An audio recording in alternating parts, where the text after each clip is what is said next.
Good morning. Thank you for being with me. A lot of trucks are showing up, so we may have that horn go off pretty soon. And should that happen, I'll apologize now. Because you won't be able to hear me if the horn starts horning. And that is Wiley Dog with us this morning. My pumpkin needy. And I continue here with chapter 16 from The Warrior Queens by Antonia Fraser. We only have 3 chapters left. What will we learn today? This chapter is titled The Valiant RANI, R-A-N-I. So if it's pronounced different, my apologies. On every parapet a gun she set, raining fire of hell. How well like a man fought the RANI of Jhansi. How valiantly and well. Okay, let me try that again. On every parapet a gun she set, raining fire of hell. How well like a man fought the RANI of Jhansi. How valiantly and well. Alrighty. Indian folk song from 1857. Story of the RANI of Jhansi, which ended with her death, leading her men in the course of the Indian rebellion, or mutiny, began like that of Boadicea, with an injustice. In this case, however, the injustice was British, not Roman. In Britain itself, 2 or 3 months away, even by steamer, preparations were already underway for that huge ceremonial sculpture commemorating Boadicea and her daughters, which stands today on the embankment of the Thames. The sculptor Thomas Thornycroft and his wife, also a sculptress, were favorites of the British royal family.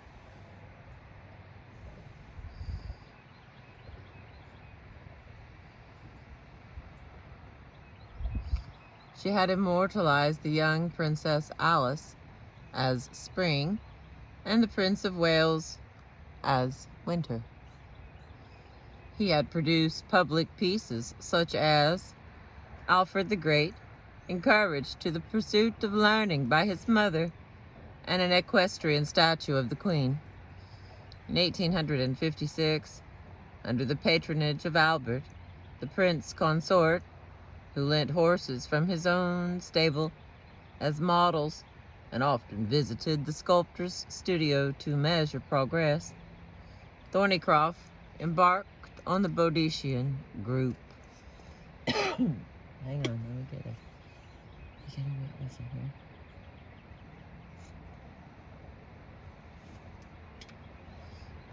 here. All right, let's see what happens now. Although, as we shall see, it was to be half a century before Boadicea, her daughters, and her chariot achieved their present resting place. The Prince Consort had envisaged the central arc of the entrance to Hyde Park.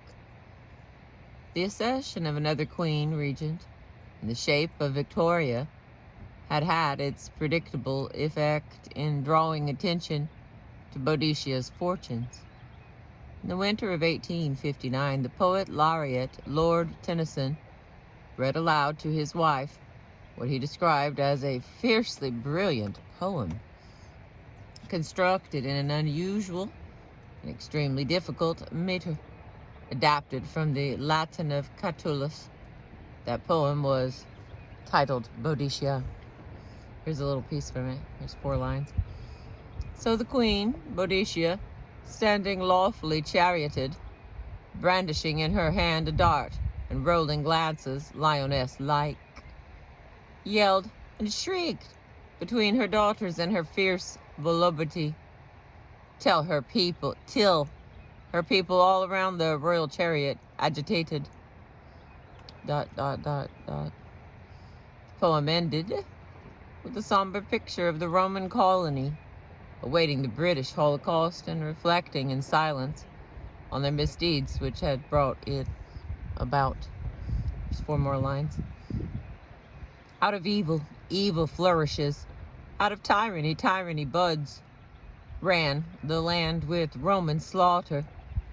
Multitudinous agonies. Perished many a maid and matron. Many a valorous legionary. Fell the colony, city and citadel.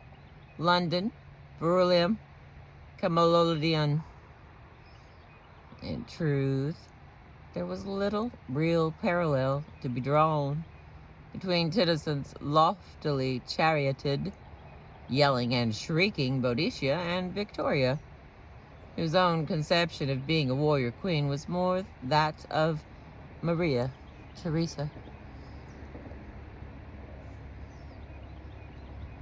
On the one hand, Queen Victoria displayed throughout her long reign a real affection for her ordinary soldiers and devotion to what she perceived as their interests.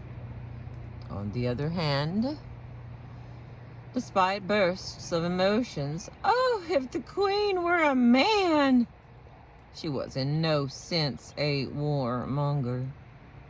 When she urged on Mr. Gladstone in 1871 over the Franco-Prussian War, the necessity for great prudence and for not departing from our neutral position, above all not to take action alone, one can sense the cautious shade of Queen Elizabeth I at her shoulder. Yet, ironically enough, within Queen Victoria's increasingly vast dominions, that empire on us bestowed, celebrated by Cowper, a situation had arisen which did parallel, almost exactly, that of Boadicea and the Romans.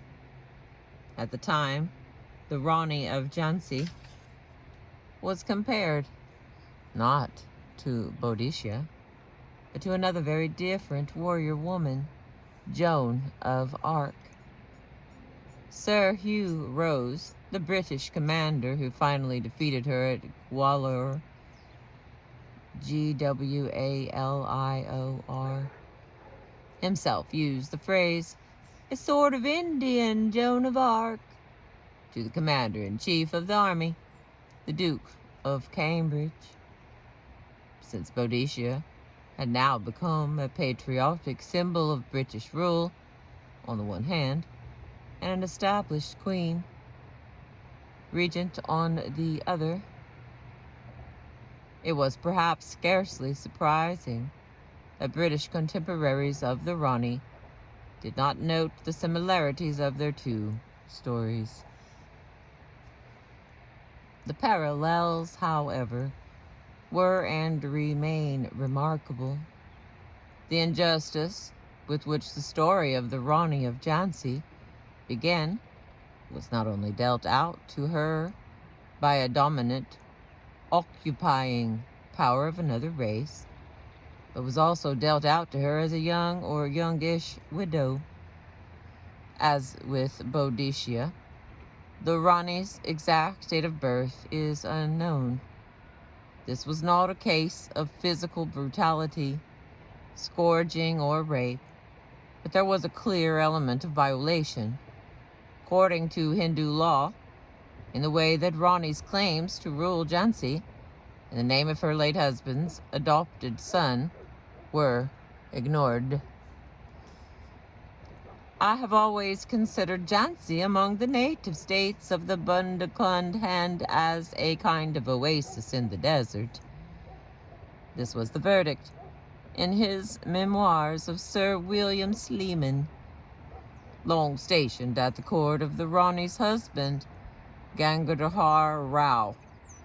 It is important to realize that the small Maharatha Principality of Jhansi in the Bundelkhand Hill, county of northern India, had a history of friendship toward the British interests, just as the Iceni's resentment at their treatment was fueled by memories of their voluntary submission to Caesar.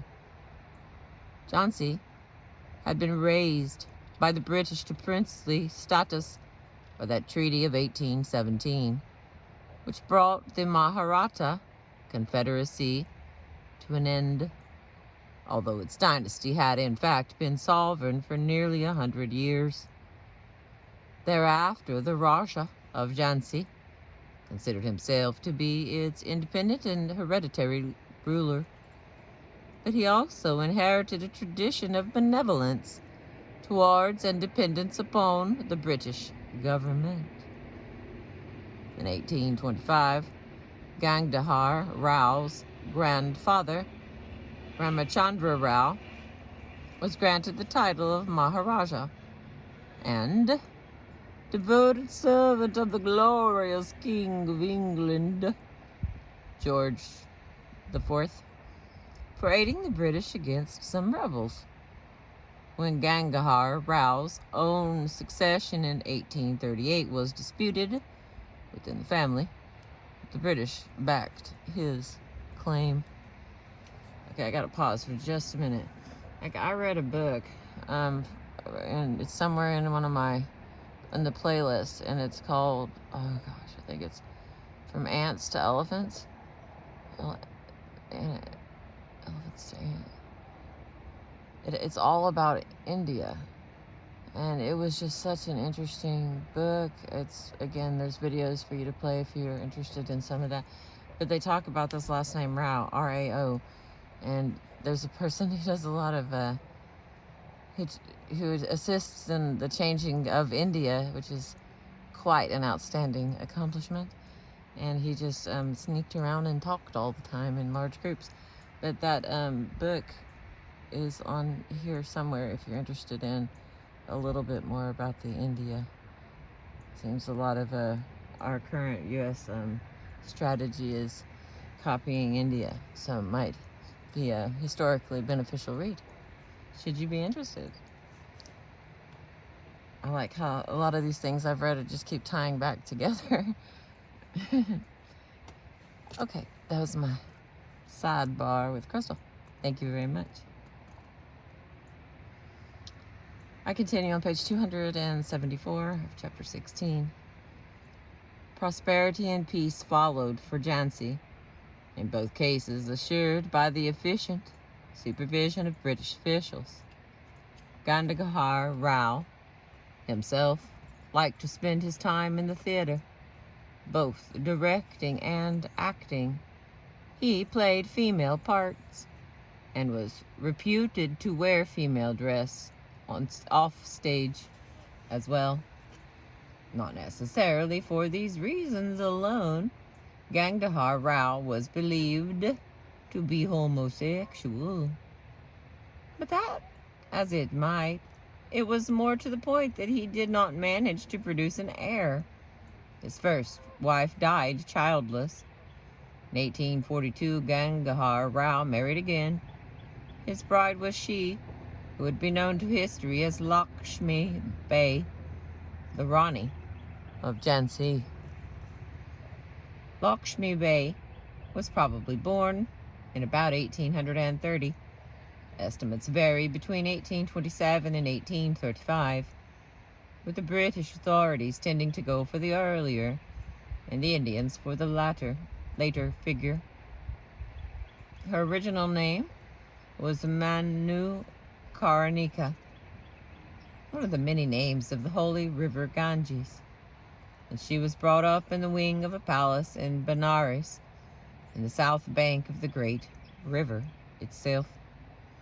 This was because her father, Moropant Tambi, a Brahmin official, acted as chief political advisor to the brother of the last Peshwa of Bithur, whose court had come to rest in Benares after his deposition.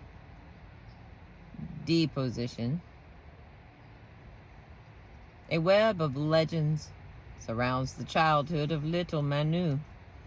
Her horoscope is said to have indicated an important marriage. It is also scarcely surprising to find that many of these legends feature her one way or another as a tomboy. Here, once again, are the familiar stories of the future warrior queen wrestling with boys and disdaining the company of girls, except to insist on always playing the role of leader among them. A favorite, if probably apocryphal tale, has Manu demanding a seat on the howdah of an elephant when playing with the adopted son of Peshwa Dandu Pant, later known as Nana Sahib. He was surely too old to have acted as her playmate in childhood, despite the dramatic destiny which would one day link their names.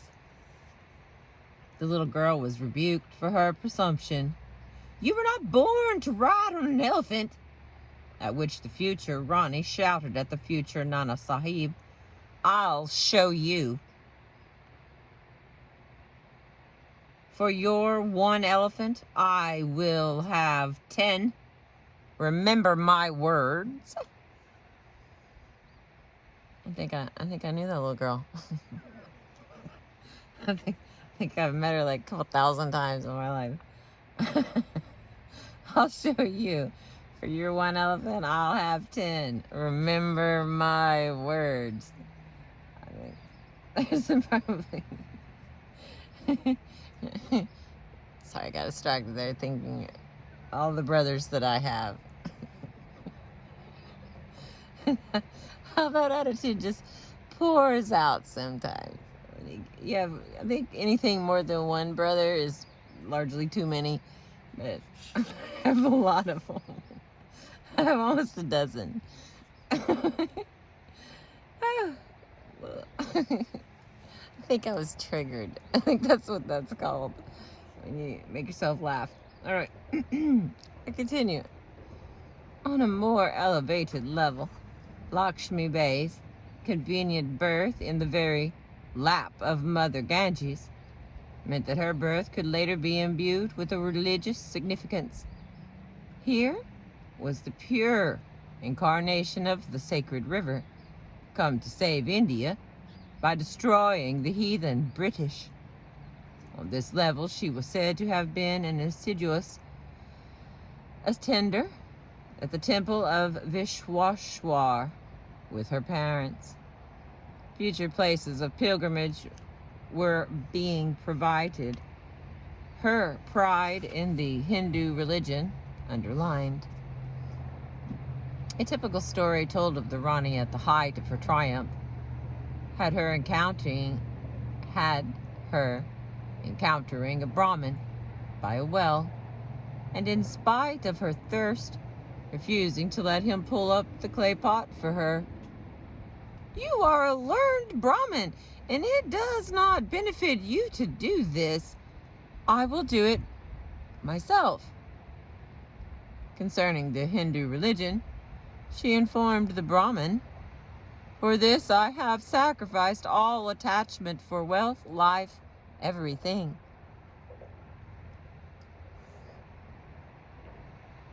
For all the curtailed freedoms, both sexual and social, of the female in the Hindu religion, as laid down by its Brahmin lawgivers, little Manu, she who had boldly demanded a seat upon the elephant, came from a culture where powerful, intelligent women were not unknown. Some of these belonged to history. There were folk memories of well-educated Hindu princesses and intrepid women at the Indian courts in the past who had ridden armed with the men.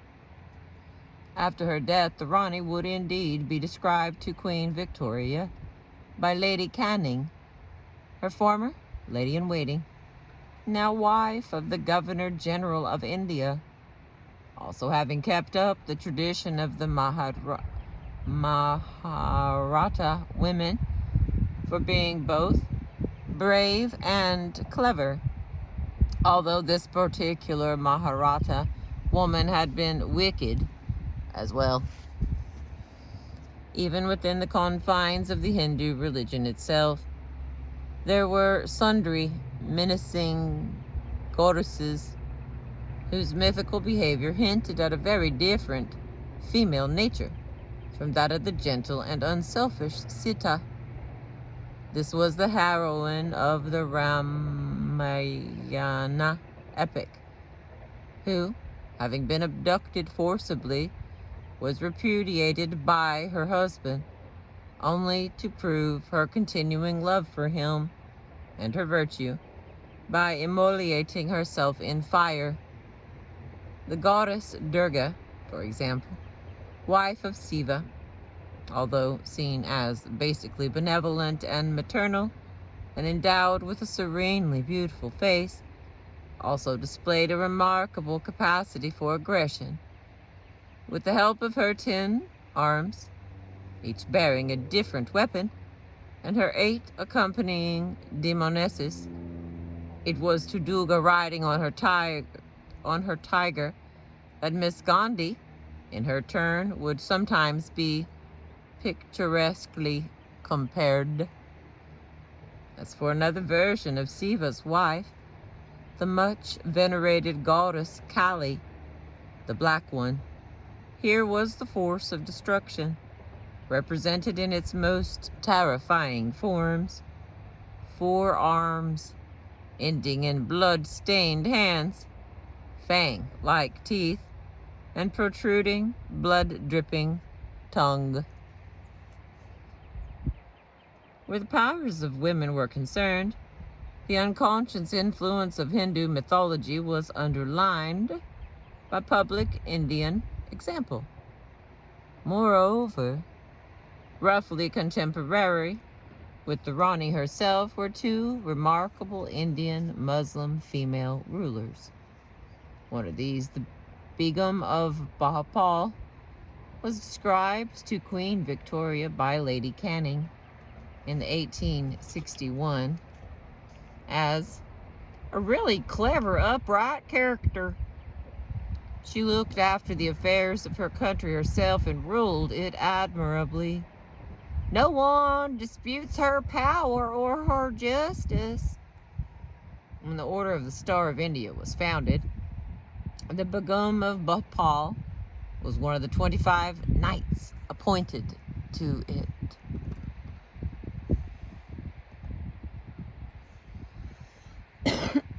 Excuse me, Lord. Hazrat Mahal, the Begum of Odu, on the other hand, was also formidably clever, but not morally upright. All right, hang on, let me get a break. Excuse me.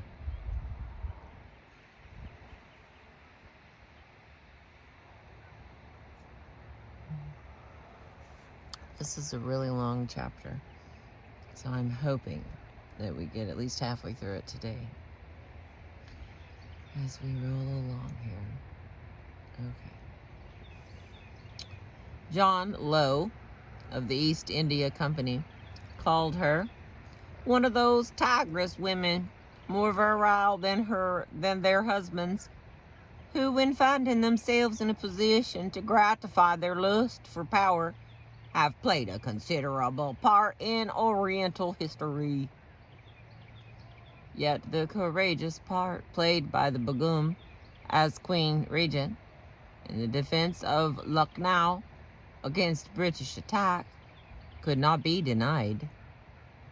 The Times correspondent W.H. Russell referred to as her Penthesilea,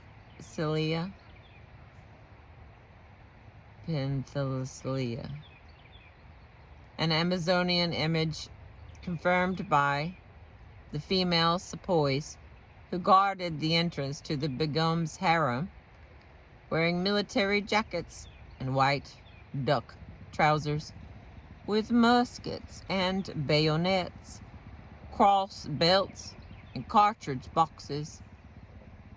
Russell reflected, "It appears from the energetic characters of these Ranis and Begums that they acquire in their zenanans and harems a considerable amount of actual mental power. After her enthronement, the Begum of Odu was received by Queen Victoria in England.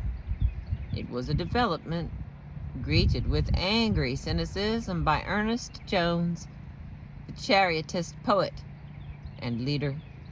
Okay, hang on. Chartist. Chartist. The Chartist poet and leader, whose father, in contrast or perhaps in explanation, had been a royal equerry. Excuse me. This is a word I've never seen before. A royal equerry. E-Q-U-E-R-R-Y.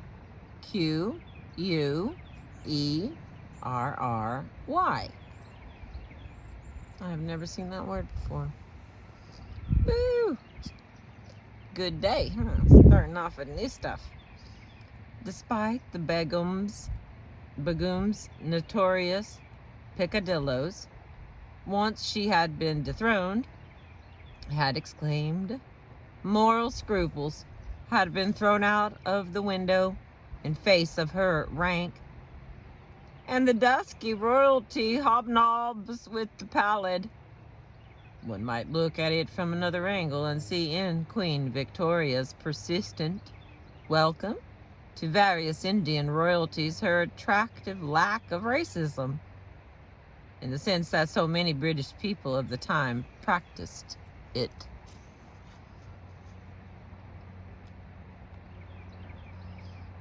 There is yet another possible angle. The career of Hazrat Mahal, long reigning Queen Kartimandu, to the Rani's more dramatic Bodhicia, reminds one how differently matters might have gone for Lakshmi Bai, given her energy, courage, and determination, given that female rule was not of its nature inimical at this point to the British. How might she not have fared under another set of stars, another horoscope?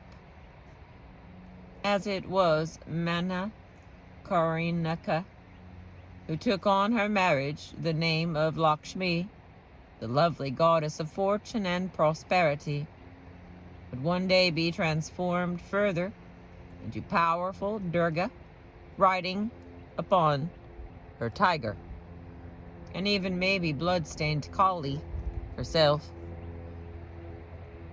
One legend concerns Lakshmi Bai's actual wedding day, when the priest, according to tradition, tied the ends of her various gowns together.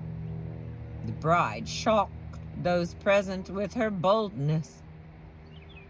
"Make the knot very firm," she said. But whatever the state of the knot, the new Rani did not succeed in presenting Gandhar Rao with an heir, although a baby boy was said to have died at the age of 3 months.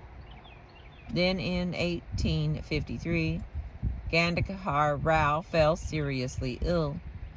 In the absence of an existing heir, one was adopted. Damodar Rao, as he became known, was 5 years old, a descendant of Gandhar's grandfather, and thus a member of the royal family.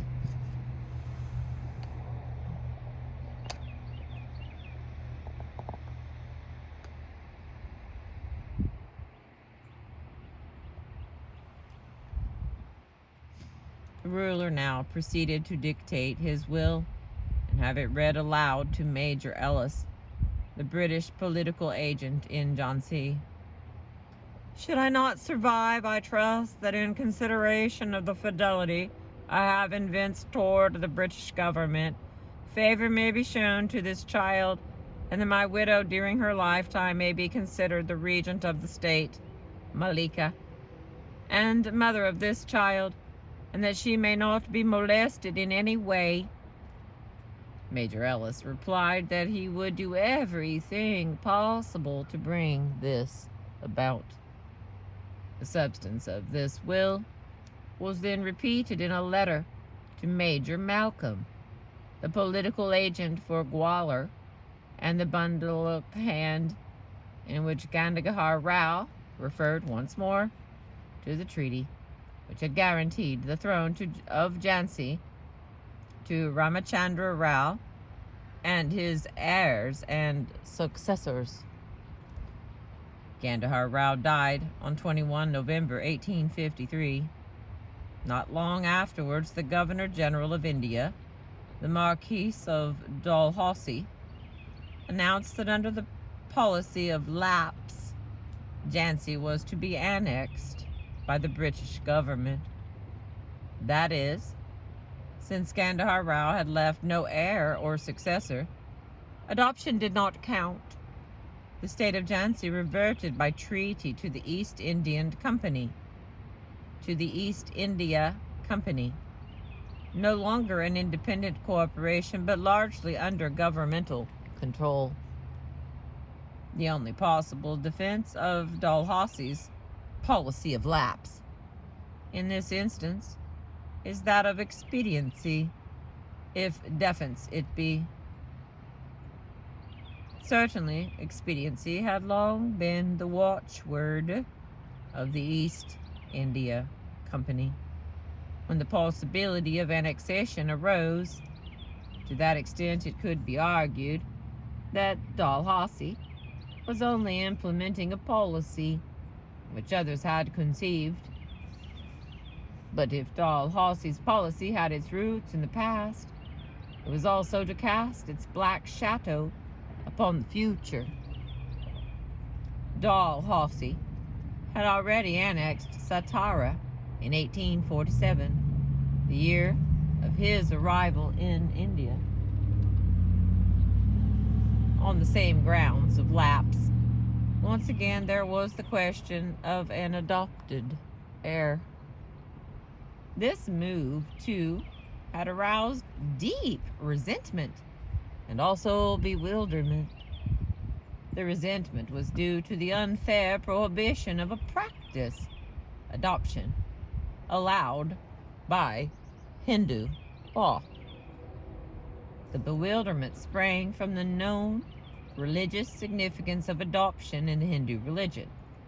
The sacrifices of a son were an essential duty. The father was not to be condemned to punishment, the hell called put, P-U-T, after death. But an adopted son could perform these vital sacrifices equally with a natural one. Colonel, later Major General Sir John Lowe, who had been political agent at Gwalior and Lucknow, reported in his memoirs that general anguish which followed the annexation of Satara. What crime did the late Raja commit that his country should be seized by the company? Was the one question which every Indian put to him.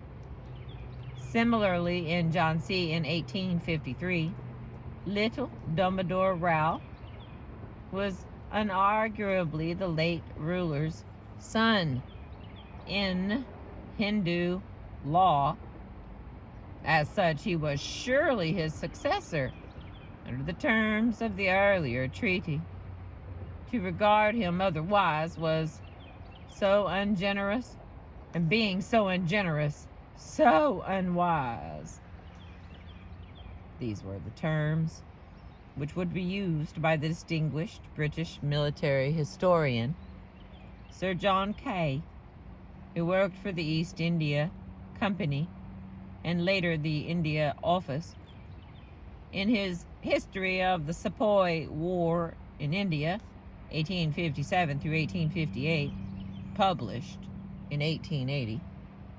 Significantly, Dalhousie's wiser successor, Lord Canning, derisively nicknamed Clemency at the time, a name he has since borne with honor in the role of history explicitly stressed the Indian ruler's right of adoption at his healing Durbar of 1859. Meanwhile, in 1856, the year of his own departure from India, Dalhousie would go further and annex the much larger state of Oudh, O-U-D-H.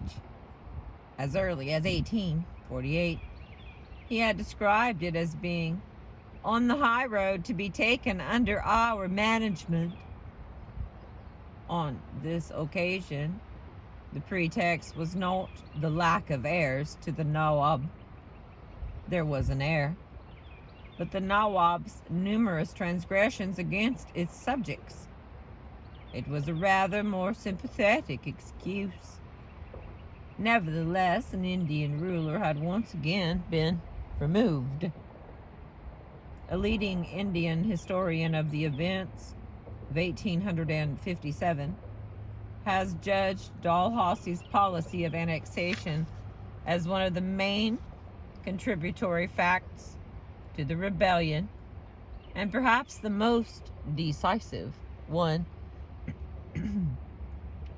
We return to Lakshmi Bay, she who had expected to rule Jhansi during the boyhood of Damodar Rao, and was now consigned to the unenviable fate of a childless Hindu widow.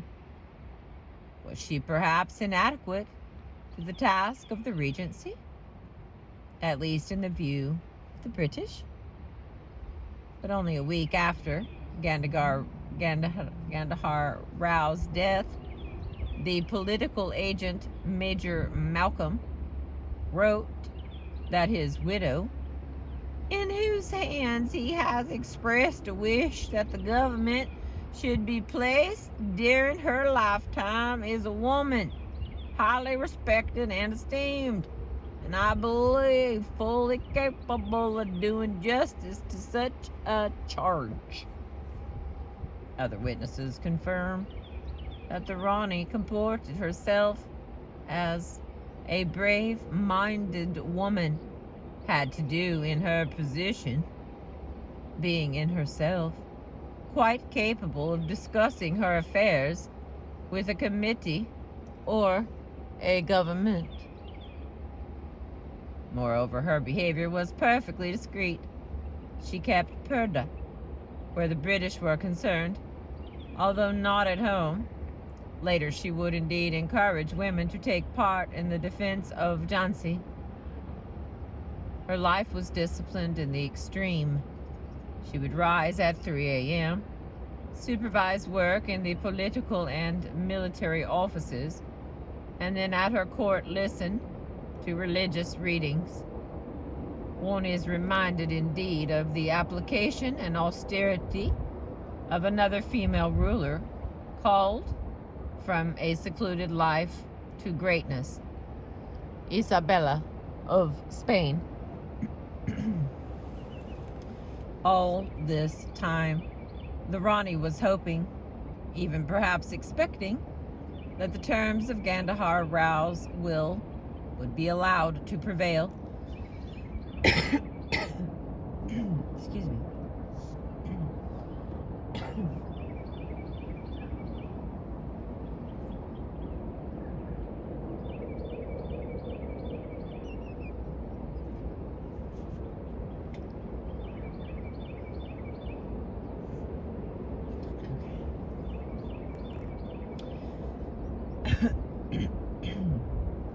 All this time, the Rani was hoping, even perhaps expecting, that the terms of Gandhar Rao's will would be allowed to prevail. 2 petitions appealing against Dalhousie's decision were sent. In late 1853 and early 1854, the Rani herself being credited with composing them, attention was drawn to the position of the adopted son in the Hindu religion, his ability to make sacrifices on behalf of his late father, equal to that of a natural son. In the second petition, the difference between heirs and successors in the original treaty was argued. For if Damodar Rao was not one, he was certainly the other. It was significant of the justice of the Rani's case that Major Ellis, the political agent at Jhansi, himself endorsed her petition. Unfortunately, or possibly due to malevolence, this vital letter was not forwarded to Dalhousie.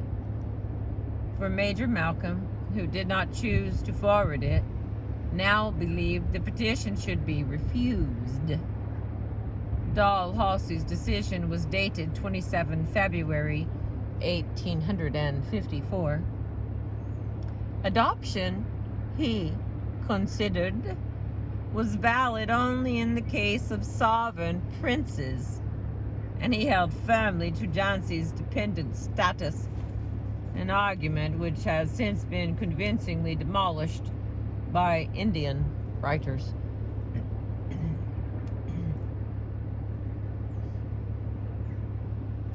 When the document was read to the Rani on 15 March 1854, she cried out loudly, "Mara Jhansi Nahendingi! I will not give up my Jhansi." Then she shut herself away, refusing food or water. But if the Rani despaired, it was only a temporary state. With remarkable pertinacity, she continued to argue her case, employing a British counsel named John Lang, who advised her to appeal to London. It was not until 1854 that the appeal, too, was turned down. At Malcolm's suggestion, the Rani was granted a pension of 5,000 rupees monthly from the treasury at Jhansi. The palace and the state jewels and funds which her husband had willed to her were also to be handed over. Even at this point, the British administration managed to arouse further resentment with what Sir John Kay described as extraordinary meanness. It was now laid down that the Rani should pay her husband's debts before receiving her emoluments.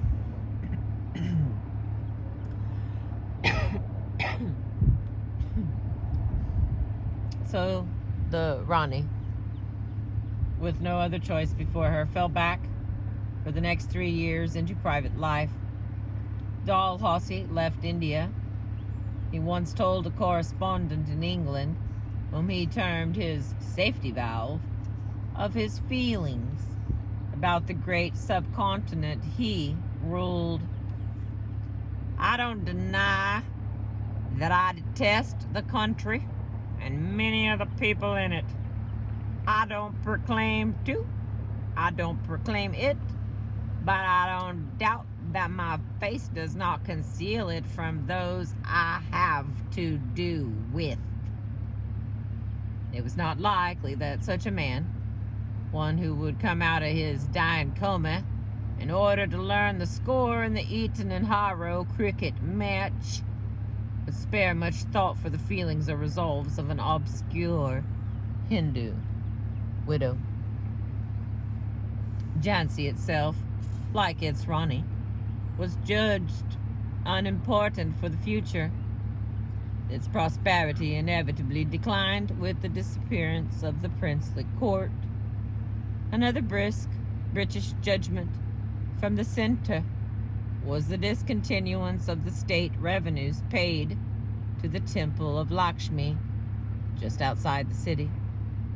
Although once again Major Ellis, the man on the spot, had suggested that the practice should be maintained. As to the garrison of such an important place, a few hundred soldiers were surely all that were necessary nowadays. A safe farewell could be bidden to the thousands of troops who had once added to the luster of Jhansi's princely ruler, could it not?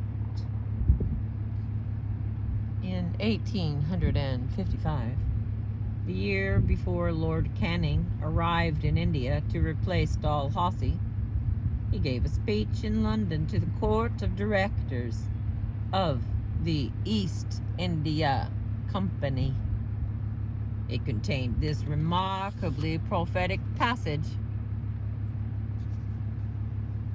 "We must not forget that in the sky of India, serene as it is, a cloud may arise, at first no bigger than a man's hand, but which growing bigger and bigger may at last threaten to overwhelm us with ruin." By the summer of 1857, that cloud had indeed arisen. Causes of the Indian rebellion, or the mutiny, are not the subject of the present work. Suffice it to say that on the Indian side, the case of the RANI of Jhansi, the mixture of injustice, insensitivity, and indifference displayed by the British administration towards entrenched Indian customs and interests might perhaps stand as a microcosm of the whole.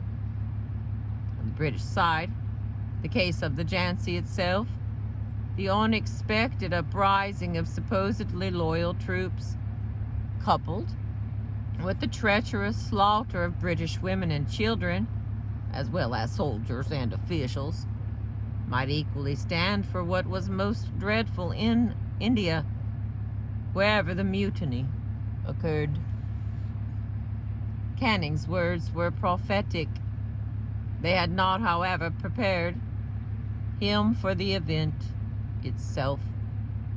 In April 1857, Lady Canning was happily telling Queen Victoria of the ridiculous stories being circulated that the Governor-General had signed a bond saying that he would make all the Indians into Christians within 3 years.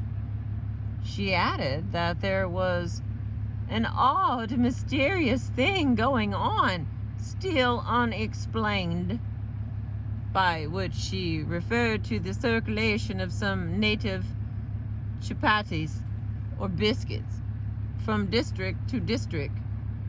A strange episode whose precise relevance to the events of 1857 were the chapatis coded signals. It has never been totally explained. Only 5 months later, Queen Victoria would write in her turn to the King of the Belgians: "We are in sad anxiety about India, which engrosses all our attentions. Although, even now, characteristically, she spared a thought for the feelings of her protege, the dispossessed Indian Prince Dilip Singh,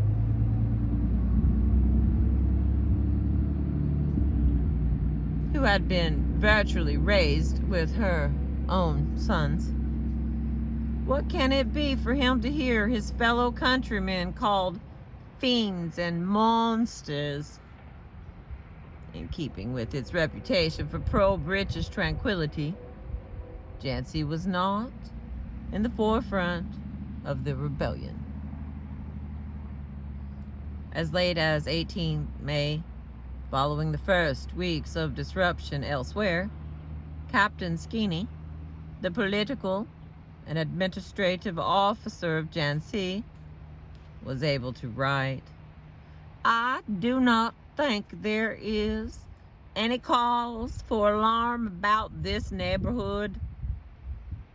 It was not until 4th of June that some of the garrison at Jhansi, drawn from the 12th Bengal Native Infantry and the 14th Irregular Cavalry, and commanded by a Captain Gordon, actually mutinied. Under a rebel sergeant, Gurbash Singh, they invaded the Star Fort. in the battle to seize it. They killed all the British officers they found there except a Lieutenant Taylor, who, despite being badly wounded, managed to escape to the city fort. This was the place appointed by Captain Skeeny for some British and Eurasians in Jhansi.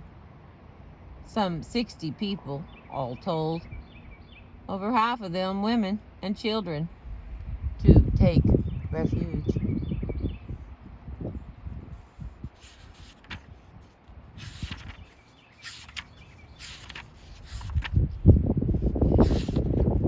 We still got a lot of pages left, so I'm going to stop right here, and I'll continue around page 283, and I will continue. There is only, let's see, on page 283, there's only 335 pages. So when we get to this, I usually start speeding up because I get excited, and then I wait on the universe to tell me what the next book will be. As I open a box and a book falls out, or I probably have well over 1,000 books. So it really is the universe who helps me. Sometimes someone will give me a book and it'll be just what I needed, and I have been rolling with the flow, just like out here at the dam. Thank you for being with me, letting me read to you. I appreciate you.